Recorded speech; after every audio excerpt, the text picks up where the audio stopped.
जगज्जालपालं कषत्कण्ठमालं शरच्चन्द्रभालं महादैत्यकालं नभोनीलकायं दुरावारमायं सुपद्मासहायं भजेऽहं भजेऽहम्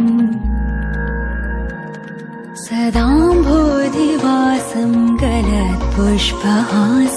जगत्सन्निवासं शतादित्यभासं गदाचक्रशस्त्रं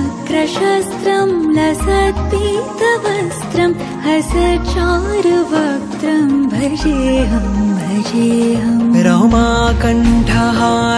श्रुतिव्रातसारं जलान्तर्विहारं धराभारहारं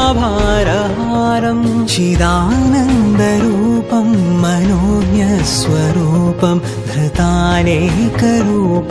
भजेऽहं भजेऽहं जराजन्महीनं परानन्दपीनं समाधानलीनं सदैवानवीनं जगज्जन्महेतुं सुरानीककेतुं